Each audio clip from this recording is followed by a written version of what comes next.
What would happen if you built a refuge for a persecuted people in a place where another people already lived? In the next few minutes, you'll learn why this moral quandary is at the root of the struggle between Israelis and Palestinians, and what you can do to help achieve a just peace for everyone in the region.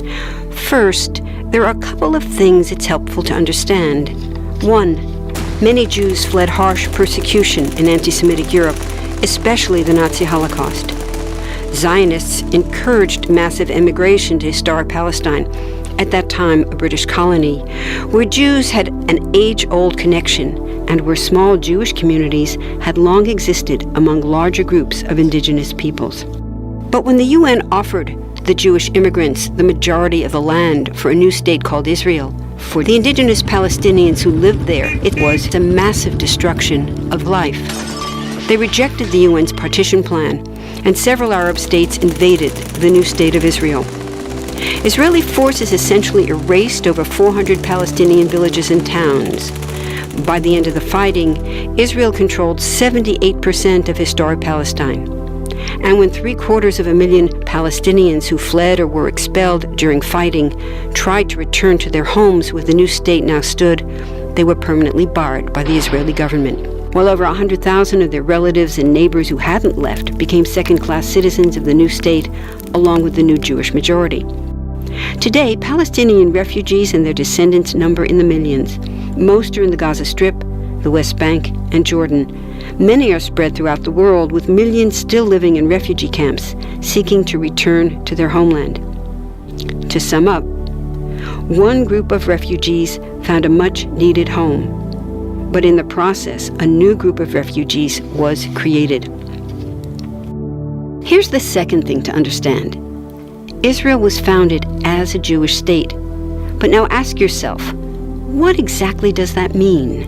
People had lots of ideas about what a Jewish state should look like. Some called for equality for all citizens. But what was created, in practice, was institutional discrimination against non-Jews. In other words, Israel ended up being built on a blueprint of exclusion. The Israeli government wants maximum land and resources for Jews, but not the Palestinians living there. That's why, inside Israel, Jews get special privileges, including rights to land and housing, that are denied to the Palestinian citizens, who make up 20% of Israel's population. That's also part of why Israel has never defined its borders. In fact, they still hold on to land, the West Bank and Gaza, that they conquered in the war in 1967. Since then, Israel has built Jewish settlements throughout the occupied West Bank, building Jewish-only cities and supplying them with infrastructure like roads and army camps, schools, and even a college. Military occupations are meant to be temporary, but after 40-plus years, this one looks permanent and entirely unjust. In the West Bank, Israeli Jewish settlers and Palestinians live on the same land, but must live under two completely separate and unequal systems of Israeli law. The Jewish settlers dominate the natural resources, including water and agricultural land, and they're backed by the Israeli army. To maintain the occupation, Israel has demolished thousands of Palestinian homes and orchards, confiscated Palestinian land, bombed a captive civilian population in Gaza, and punished resistance with raids, arrests, and assassinations, all to gain maximum land while making life so difficult for Palestinians that they will either leave or be too afraid to resist. Palestinians have fought back. For decades, they tried to achieve national liberation through armed struggle. Some groups still do. But the majority now support popular protest instead.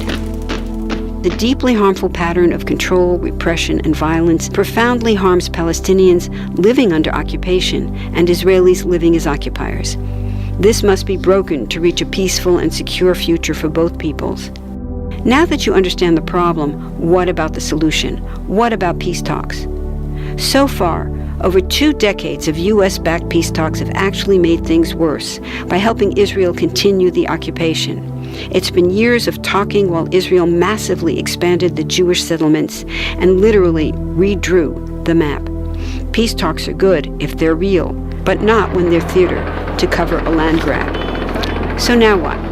The current world superpower, the United States, has been a terrible friend, enabling Israel's destructive and self-destructive expansion onto Palestinian land by funding the Israeli military, the biggest recipient of U.S. foreign aid in the world. But there's another superpower that can make the difference: you. There's a movement with hundreds of thousands of people just like you across the world, including Palestinians and Israelis, protesting, educating, divesting, and boycotting, all to bring nonviolent international pressure on Israel to stop violating human rights of Palestinians. Throughout history, where governments have failed to push for justice, people just like you, like us, have taken the lead and won. Now it's the Palestinians' turn for freedom and justice. We can pressure Israel to end the occupation and the discrimination. We want all people, Jews and Palestinians, to have equality, human rights, and democracy. We can change history. Join us.